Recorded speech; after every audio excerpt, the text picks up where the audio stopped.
नमस्कार, आप देख रहे हैं हमारी खास पेशकश कब बदलेगी तस्वीर और आपके साथ मैं हूं दिव्यदर्शनी। विकासनगर में केनाल बाईपास रोड की बदहाली लोगों के लिए मुसीबत का काम कर रही है और स्थानीय लोग कहते हैं कि बड़े बड़े गड्ढों की वजह से आए दिन हादसे होते हैं। कई बार विभाग को जानकारी दी गई लेकिन तस्वीरें नहीं बदल रही हैं। देख रहे हो आप, इस रोड की बहुत हालत ख़राब है। रोड में काफ़ी गड्ढे हैं। कल रात थोड़ी सी बारिश हुई थी, काफ़ी पानी भर गया था, तालाब जैसे हो गया था पूरा रोड। और घर बच्चों को, बूढ़ों को, सबको बहुत दिक्कत हो रही है। कल के दिन जब ज़्यादा बारिश होगी तो बीमारियाँ पैदा होंगी, पानी ज़्यादा इकट्ठा होगा, तो बहुत ज़्यादा दिक्कत हो रही है। काफ़ी मोहल्ले के दोस्तों के बच्चों के एक्सीडेंट्स वगैरह भी होते रहते हैं आए दिन। कोई ना कोई गिरा पड़ा मरते ही रहता है। तो रोड का बड़ा दिक्कत है। रोड होना चाहिए सही, इस पर ध्यान देना चाहिए सरकार को जल्द से जल्द कि हर जगह की रोड अच्छी हो। कहना चाहूँगी कि मेरा रोज़ दिन का आना जाना यही इसी मार्ग से है और मेरे को काफ़ी टाइम से ये देख रही हूँ, काफ़ी गड्ढे हैं और आते जाते एक्सीडेंट वगैरह, गिरने वगैरह से भी मैं बची हूँ। और इस बारे में विधायक जी से भी बोला था एक बार, पर इस विषय पे कोई उन्होंने कार्रवाई नहीं करी। और मैं चाहूँगी सरकार से कि जल्द से जल्द इस मार्ग पे इस बारे में हमने काफ़ी विभाग को अवगत कराया है कि यहाँ की जो भी समस्या है जल्दी से यहाँ का निराकरण करें। लेकिन अभी तक आचार संहिता से पहले कुछ यहाँ का अभी समस्याओं का निराकरण नहीं हो पाया है और बार बार हमने अवगत कराने की कोशिश की गई है। यहाँ की सड़क की हालत इतनी खस्ता हो रखी है कि बस कि यहाँ पे एक्सीडेंट्स काफ़ी हो चुके हैं लोगों के, तो अंदेशा का हमेशा बना ही रहता है एक्सीडेंट्स का। तो तब भी विभाग नींद से नहीं जाग रहा है, वो सो रहा है और लोगों की समस्याएं। तो विकासनगर के बाईपास की, केनाल बाईपास की ये तस्वीरें हैं जहां रोड पर बड़े बड़े गड्ढे पड़े हुए हैं। कई बार अवगत कराने के बावजूद भी विभाग इस ओर कोई ध्यान नहीं दे रहा है। हमारे साथ हमारे संवाददाता इलम सिंह चौहान फोन लाइन पर जुड़ चुके हैं। इलम, जानकारी चाहेंगे, ये जो बाईपास मार्ग है वो कब उसका निर्माण हुआ था और कब से ये बदहाल स्थिति में है? जी, ये जो केनाल बाईपास रोड है, ये लगभग एक दशक पूर्व इसका निर्माण किया गया था और सिंचाई विभाग डाकपत्तर के अधीन ये जो मोटर मार्ग है ये था। और मेवाला से लेके ये हर्बर्टपुर के लिए जो ये केनाल बाईपास रोड है, इसमें जगह जगह इतने गड्ढे हैं कि जिसमें वाहनों की आवाजाही आज कल इतनी समस्या बन चुकी है कि कई लोग चोटिल हो रहे हैं और आने जाने वाले जो स्कूल के बच्चे हैं वो भी उधर से ही जाते हैं। कहीं उधर प्राइवेट क्लिनिकल हॉस्पिटल है और स्कूल्स है, तो लेकिन बावजूद इसके इस पर लगातार 2-2.5 साल से ये स्थिति बनी हुई है, ध्यान नहीं दिया जा रहा है। जी अच्छा इलम, यहाँ पर लोगों ने भी ये कहा कि कई बार शिकायत की जा चुकी है और पीडब्ल्यूडी और जो इरिगेशन विभाग है उसके बीच में कहीं ना कहीं मामला फंसा हुआ है। आखिर वजह क्या बताई जाती है जब शिकायत की जाती है? तो ये बस ऐसे ही जो है अधिकारी टालते रहते हैं। जब भी क्षेत्र के जो जनता है वो इनको इस परेशानी से अवगत कराती है, तो अभी हमने भी, जब हमारे पास लोगों ने बताया कि ये हालत है, तो हमने जो सिंचाई विभाग है उनसे जानकारी ली। तो उनका कहना है कि हमने ये जो रोड है ये पीडब्ल्यूडी विभाग को ट्रांसफर की है, लेकिन जो पीडब्ल्यूडी विभाग देहरादून है तो उनका कहना ये रहता है कि अभी इसकी जो प्रक्रिया है वो पूरी नहीं हुई है। तो लेकिन जो लोग हैं वो परेशान है, ये क्यों अधिकारियों के बीच में इसका जो ये ट्रांसफर का जो मामला है ये पूरा नहीं हो पा रहा है। अच्छा, सिंचाई विभाग ये कहता है कि पीडब्ल्यूडी को जब हस्तांतरित ये सड़क हो चुकी है तो क्या कोई डॉक्यूमेंटेशन प्रूफ है कि ये हस्तांतरित पूरी तरीके से हो चुकी है? अगर नहीं है तो फिर कौन इसके बीच में मॉनिटरिंग करेगा कि कार्य क्यों नहीं हो रहा है और कब इसका पूरा हस्तांतरण किया जाएगा? ये इसमें अभी जो यहाँ के स्थानीय विधायक है, तो एक दिन उनसे भी हमने इस बारे में वार्ता की थी, तो उनका भी कहना है कि अभी आचार संहिता भी है, तो इसके बाद जो है इसमें उनके द्वारा ये मामला उनके भी संज्ञान में है, तो वो अपने स्तर पे इसमें अधिकारियों को निर्देशित करेंगे। अच्छा, 2-2.5 साल से ये मार्ग जो है वो इस हालत में है, खस्ता हाल में है, लोगों को समस्या हो रही है। तब आचार संहिता तो नहीं लगी थी, अब आचार संहिता लगी है, तो तब से अब तक क्यों नहीं काम हो रहा था? आचार संहिता से पहले क्यों नहीं इसका निराकरण किया गया?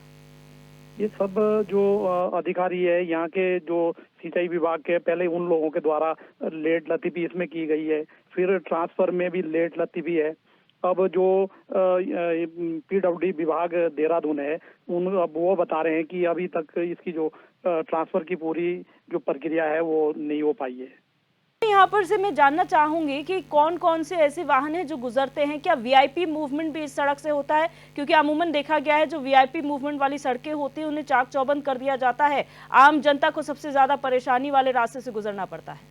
जी, ये बाईपास कैनाल रोड है जो मुख्य मार्ग है विकास नगर व त्योहारपुर के लिए, तो उसमें जो ट्रैफिक बहुत ज्यादा रहता है, तो उसको कम करने के लिए, उस पे ट्रैफिक दबाव को कम करने के लिए लगभग 10 वर्ष पूर्व इस रोड की कार्य किया गया है। लेकिन जो है एक बार कार्य करने के बाद उसके बाद इसकी जो हालत है वो जस की तस बनी हुई है 2-2.5 साल से। अच्छा इलम, यहाँ पर जब भी कोई रोड का निर्माण होता है तो क्या मेंटेनेंस का क्या प्रोसीजर होता है? कितने समय पर यहाँ पर रोड की मेंटेनेंस की जाती है अगर करनी हो PWD द्वारा? तो मेंटेनेंस कहीं रोडें ऐसी होती है जी जो जिसमें जो है जैसे ही खराब होती है तो उसके बाद एस्टिमेट बना के भेजते हैं और फिर उसकी मेंटेनेंस होती है। कहीं रोड ऐसी है जिसकी सुध ही नहीं ली जाती है, वो 10-10 साल पड़ी हुई है। अच्छा, यहाँ पर जब मेंटेनेंस के लिए आपने कहा कि फंड के लिए रिक्वेस्ट भेजी जाती है, इस प्रकार की कोई कार्रवाई यहाँ पर की गई है लोगों द्वारा या यहाँ के अधिकारियों द्वारा कि फंड नहीं है, किसी भी चीज का हवाला दिया जा रहा हो? फंड की पीछे बात हुई थी जब इसमें बीच में क्या हुआ कि जब बहुत ज्यादा लोगों की शिकायत गई सिंचाई विभाग के अधिकारियों के पास, तो नगर पालिका के क्षेत्र में ये सड़क आती है तो उनके द्वारा इसमें टाइलें लगा दी गई थी जहाँ जहाँ गड्ढे थे, लेकिन वो टाइलें कुछ ही 2-3 महीने बाद वो उखड़नी शुरू हो गई और दोबारा वो गड्ढे उससे भी ज्यादा गहरे बन गए। जी इलम, आप बने रहिए हमारे साथ, आगे भी आपसे जानकारी लेंगे। हमारे साथ अरविंद शर्मा जी समाज सेवी है, हमारे साथ फोन लाइन पर जुड़ चुके हैं। अरविंद जी, बहुत स्वागत है आपका HNN में। धन्यवाद आपके चैनल का, आप जो है इस मामले को उठाने जा रहे हैं। जी अरविंद जी, क्या समस्याएं आप लोगों को हो रही हैं इस कैनाल बाईपास के खराब होने की वजह से और कितनी बार आप लोग इसकी आवाज उठा चुके हैं? ये कैनाल रोड जो है अंबाड़ी से हरिपुर तक के लिए बना था सिंचाई विभाग द्वारा। ये सिंचाई विभाग की जो संपत्ति थी, इस पर जो है रोड बनाया गया था और इसमें जो है नहर बंद कर जो हमारे पूर्व में मुख्यमंत्री रहे यहाँ पर नौफरबाज जी, इसको नहरों को बंद कर दिया गया। ये बाईपास इसलिए बनाया गया था कि NH पर ज्यादा लोगों को बाजार में आने जाने की दिक्कत थी, जिससे समस्या का समाधान हो सके। मगर इस पर इतने बड़े बड़े गड्ढे हो गए, आए दिन लोग चोटिल होते हैं। इसके लिए हमने कई बार जो है CM हेल्थ से लेकर सब जितने मंत्री और विधायक सबसे शिकायत दर्ज कराई। आज तक इसका जो है दोबारा जब से रोड बना आज तक इस पर कोई कार्रवाई नहीं हुई। और जब हम सिंचाई विभाग के अधिकारियों से इस बारे में बात करते हैं तो हमको एक आश्वासन देते हैं कि हम शायद इसको स्थानांतरण कर रहे हैं। ये दुर्भाग्य है क्षेत्र का कि ऐसे जनप्रतिनिधि को हमने चुना, आज तक जो है हमारी समस्या का समाधान नहीं कर पाए। अच्छा, जब आप विधायक साहब से मिलने जाते हैं उनका क्या कहना होता है? क्योंकि अमूमन अभी हाल में हमने एग्जाम्पल देखा था चुनाव के समय पर जब कई लोगों ने सिर्फ रोड ना होने की वजह से चुनाव बहिष्कार किया था, तो ऐसे में वहाँ के विधायक पर भी सवाल उठते हैं। आपके विधायक का क्या हाल है? विधायक जी अपनी जो बात को कहते तो हैं मगर वो ऐसे उससे नहीं कहते, या तो ये अधिकारियों के दबाव में रहते हैं और हम अधिकारियों के दबाव के कारण जो है विधायक जी जो है समस्या का समाधान नहीं करा पाए। वैसे तो हमारे क्षेत्र के विधायक जी ने बहुत काम करा, मगर ये रोड जो है, इससे अगर रोड बन जाता तो क्षेत्र में जो दबाव है, बाजार के अंदर अतिक्रमण है, गाड़ियों का अतिक्रमण है, ये सब जो है लोगों को इस समस्या का समाधान हो जाता। तो मेरा तो इसी चैनल के माध्यम से अगर विधायक जी भी सुन रहे हो तो सबसे पहले जो है क्षेत्र की समस्या को समाधान कराएं। आए दिन अतिक्रमण पर हम CM हेल्पलाइन से लेकर जन आंदोलन कर चुके हैं, मगर इस पर आज तक कोई कार्रवाई नहीं। अगर वो रोड बन जाए उससे क्षेत्र की समस्या का बहुत बड़ा समाधान होगा। जो बाजार में दबाव है उसको भी जो है कम किया जा सकता है। जी बहुत शुक्रिया अरविंद जी हमारे साथ जुड़ने के लिए, अपनी बात रखने के लिए। और हमारे संवाददाता इलम हमारे साथ बने हुए हैं। इलम, यहाँ पर ये कहा गया कि CM हेल्पलाइन से लेकर तमाम जनप्रतिनिधियों तक ये बात उठाई जा रही है और यहाँ पर एक विडंबना और है, यहाँ पर ये शब्द आया कि अधिकारियों के दबाव में विधायक कुछ कर नहीं पा रहे हैं। क्या ऐसा है उस क्षेत्र में कि आपने काम तो करा दिए लेकिन कुछ काम ऐसे हैं जहाँ पर अधिकारी दबाव बनाते हैं मंत्री पर जब काम नहीं होते? तो जी, कई बार जो है यहाँ के जो सामाजिक कार्यकर्ता है और यहाँ के जो स्थानीय प्रतिनिधि है उनके द्वारा इस बारे में सीएम पोर्टल पे और अधिकारियों को लिखा गया है, लेकिन समझ में नहीं आता कि जो विधायक जी यहाँ के विकास नगर मुन्ना सिंह चौहान जी है, तो वो तमाम यहाँ विकास के काम किए हैं उनके द्वारा, लेकिन ये जो रोड है पता नहीं क्यों उनके संज्ञान में नहीं है। अच्छा, यहाँ पर मुख्यमंत्री ने भी कई बार ये निर्देश दिए हैं अधिकारियों को कि जितनी भी गड्ढा युक्त सड़कें हैं उन्हें गड्ढा मुक्त की जाए, खासतौर पर राजधानी देहरादून के आसपास वाले जो क्षेत्र हैं उन्हें ठीक किया जाए। उसके बावजूद भी काम क्यों नहीं हो रहा है? तब हस्तांतरण की पॉलिसी पूरी क्यों नहीं की गई? इसमें ऐसा है जी कि जो ये अधिकारी है, विभागीय अधिकारी, ये जो आउटीरियर क्षेत्र है वहाँ पर लगातार मुख्यमंत्री जी के जो निर्देश है उनको भी ये पलीता लगा रहे हैं, तो और जो मेन जगह होती है वहाँ पे ये गड्ढे जरूर भरे जाते हैं, लेकिन जो इंटीरियर में जो आगे पीछे सड़कें हैं वहाँ पर इनके द्वारा सिर्फ उसकी खानापूर्ति की जाती है। अच्छा, अमूमन हमने देखा है क्योंकि अभी गर्मी का मौसम है, लेकिन बरसात से पहले प्रशासन की ये तैयारी रहती है कि कहीं जलभराव ना हो, जो ड्रेनेज है वो प्रॉपर की जा सके, सड़कों पर पानी जमा ना हो। लेकिन अगर यही हालात रहे तो फिर हम कैसे कहेंगे कि मानसून की तैयारी प्रशासन अभी से कर रहा है? इससे यही लगता है कि जो तैयारी है वो कहीं ना कहीं उसमें दिक्कत आ रही है। जो अधिकारी है वो कहीं ना कहीं सरकार के जो दिशा निर्देश है उसकी अवहेलना कर रहे हैं। जी, लम्हा आप बने रहिए हमारे साथ। और भास्कर चुग जी है सेवा दल कांग्रेस के हमारे साथ। भास्कर जी, बहुत स्वागत है आपका एचएनएन में। भास्कर जी, जिस तरीके से ये पूरी समस्या सामने आ रही है, आप क्या कहेंगे? और आप लोगों ने विपक्ष होने के नाते कितनी बार इसको उठाया है, इसकी आवाज उठाई है? मैडम, विपक्ष होने के नाते क्या और जनता होने के नाते क्या और समाज सेवी होने के नाते क्या, उत्तराखंड के अंदर पीएम हेल्पलाइन से बड़ी तो कोई चीज नहीं है। ज्ञापन हम कम से कम 20 बार दे चुके हैं इसमें। ज्ञापन देने के अलावा वहाँ पे मौके पे खड़े होकर प्रदर्शन कर चुके हैं, और यहाँ तक कि सीएम हेल्पलाइन पे इसकी 3 बार कंप्लेंट की जा चुकी है। लेकिन सीएम हेल्पलाइन पे कंप्लेंट होने के बावजूद वहाँ पे जो जवाब आता है वो जवाब सिर्फ और सिर्फ घुमावदार आता है। कोई जवाब में ऐसी ताकत नहीं होती जिससे लगे काम हो रहा है, और आज तक ये काम हुआ ही नहीं है। जबकि मैं आपको बता दूं कि जब कांग्रेस की गवर्नमेंट हुआ करती थी, ये चमचमाती हुई सड़क थी, लोग मुख्य मार्ग के बजाय इस सड़क से जाना ज्यादा पसंद करते थे। लेकिन भाजपा की सरकारें आने के बाद, चाहे पिछली सरकार रही हो, चाहे धामी जी की ये वाली सरकार हो, त्रिवेंद्र रावत जी की सरकार हो, 2017 के बाद इस सड़क का बहुत बुरा हाल है। और आपकी जानकारी एक और दे दूं कि इस रोड पे स्कूल हैं बड़े बड़े, इंटर कॉलेज हैं, लेकिन और बरसात में कई बार इस पे लाइन टूट गिर जाती है, गड्ढे पड़े हुए हैं और कई फुट के गड्ढे हैं। ये बहुत बुरा हाल है, जनता परेशान है। तो यहाँ पर जो भास्कर जी जो बात निकलकर सामने आ रही है कि इरिगेशन की लैंड थी लेकिन हस्तांतरित कर दी गई पीडब्ल्यूडी को, पीडब्ल्यूडी कहता है कि ये हस्तांतरण प्रक्रिया पूरी नहीं हुई है, हम क्या करें? तो ये बीच वाला जो गैप है, क्या इसको लेकर भी संज्ञान दिया गया है विधायक को या फिर सरकार को? मैडम, विधायक जो होता है वो क्षेत्र का मालिक होता है, और बिना विधायक की सहमति के 2 विभागों में आपस में तो ये चेंज हुआ नहीं होगा। सिंचाई विभाग की ये थी और बहुत बढ़िया सड़क हुआ करती थी। अब विधायक की जानकारी के बिना अगर हो रहा है तो विधायक का होना ना होना बराबर, पहली बात ये है। और विधायक होके भी अगर 2 विभागों के झगड़े में जनता को रगड़ के बैठे हुए हैं तो विधायक से ज्यादा बेकार आदमी कोई और नहीं हो सकता इसमें। विधायक को पता ही नहीं है कि जनता परेशान है उसकी अकर्मण्यता के कारण, और लेकिन विधायक यदि चाहे तो क्यों नहीं हो सकता ये काम। अच्छा भास्कर जी, हमारे साथ समाज सेवी भी जुड़े थे, उन्होंने कहा कि विधायक जी ने बहुत विकास के कार्य क्षेत्र में कराए हैं, लेकिन जब कुछ मामलों में ऐसा होता है कि अधिकारियों का दबाव विधायक पर होता है जिससे काम नहीं हो पाते। क्या कितनी सच्चाई है इस बात में? देखिए, विधायक जी ने कौन से समाज सेवा के काम करे, कौन सी जनता के काम करे, ये अब तक हमें तो दिखा नहीं है। क्षेत्र की सड़कों का देख लो, गर्मियों में सर्दियों में पानी का हाल देख लो, बिजली का हाल देख लो, जानवरों के पानी पीने की सुविधा का देख लो, बाढ़ का देख लो, किसी चीज का हाल देख लो, हालत क्षेत्र की खराब है, जनता त्राही त्राही कर रही है। और आप जो बात कर रहे हैं अधिकारियों के ऊपर, अधिकारियों के विधायक के ऊपर प्रेशर की, तो ऐसा विधायक किस काम का जिसके ऊपर अधिकारी प्रेशर रखें? ये तो जब समाजवादी पार्टी में हुआ करते थे ये तो बहुत कड़क विधायक माने जाते थे। तो भारतीय जनता पार्टी में विधायक बनने के बाद इनके साथ ऐसा क्या हो गया कि ये अधिकारियों को, अधिकारी जो इनसे डरा करते थे अब ये अधिकारियों से डर के रहने लग गए क्या?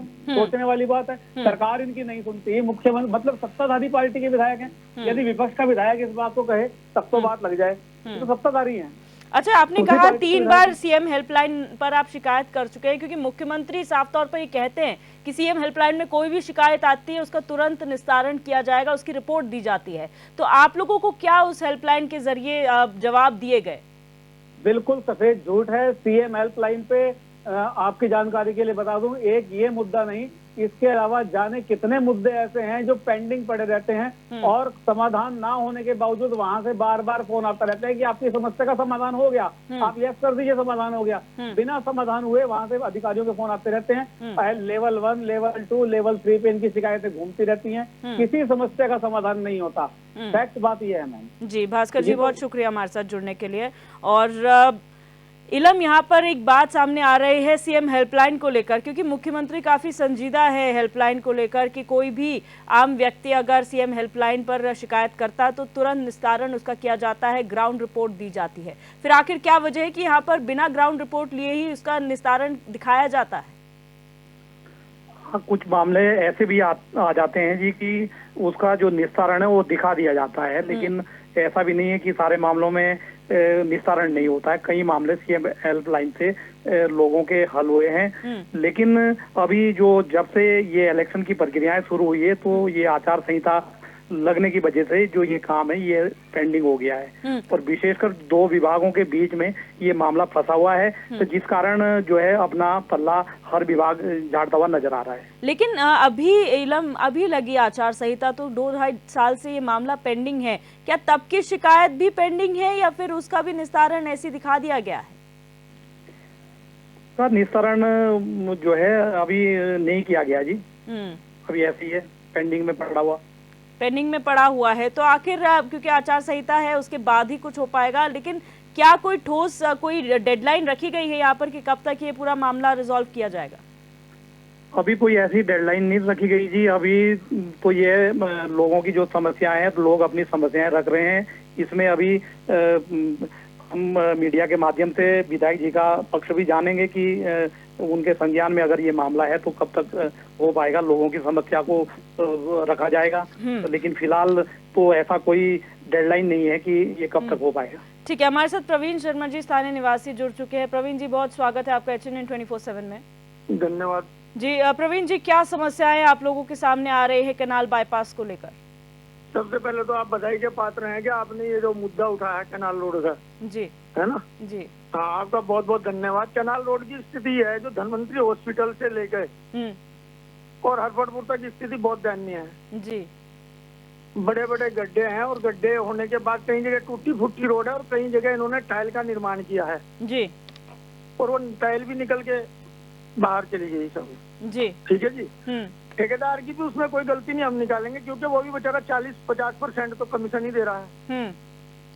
40-50 1 रुपए में अगर हम 50 कमीशन देंगे तो ठेकेदार भी घर से नहीं लगाएगा। एक तरफ तो सरकार कह रही है कि हम 0 टॉलरेंस पे काम कर रहे हैं, दूसरी तरफ आप स्थिति देखना जरा रोड की। आप अगर आप निरीक्षण खुद भी करेंगे ना, नगर के जो वासी हैं उन्हीं से पूछना आप क्या स्थिति है जी। उस रोड से हमेशा, क्योंकि बाजार में बड़ी भीड़ होती है तो बाईपास से रोड निकलते हैं, बच्चे हों बड़े हों बुजुर्ग हों, उस रोड पे निकलना मुश्किल है सबका जी। आप लोगों ने कितनी बार, प्रवीण जी, कितनी बार शिकायत की है यहाँ पर और क्या आप लोगों को जवाब मिला है? ये उत्तराखंड है, यहाँ कहीं भी शिकायत करो, यहाँ सब कुछ मुमकिन है। ठीक है जी जी। इसकी छोड़ो, हम कहीं की भी करते हैं, कुछ नहीं कार्रवाई। आप लोग विधायक जी के पास पहुंचे थे, क्योंकि ऐसा कहा जाता है कि विधायक जी ने बहुत काम इस क्षेत्र में किए हैं। तो आप देख रहे होंगे, आपके साथ शायद आप इसकी कैमरे से फोटो भी आई होंगी इस रोड की जी, है ना। हाँ, कई रोड ऐसे हैं विकासनगर में जो 15 दिन के बाद ही टूट गए, शायद उनका पेमेंट भी नहीं हुआ अब तक जी। तो ऐसे कितने मामले हैं यहाँ पर एक्सीडेंट्स के जो अभी पिछले कुछ समय में हो चुके हैं? यहाँ पर कितने लोग चोटिल हुए हैं? कई लोग तो जो सुर्खियों में आ जाते हैं वो पता चल जाता है, कई लोग रात को जो चोटिल होते हैं उनका पता ही नहीं चलता।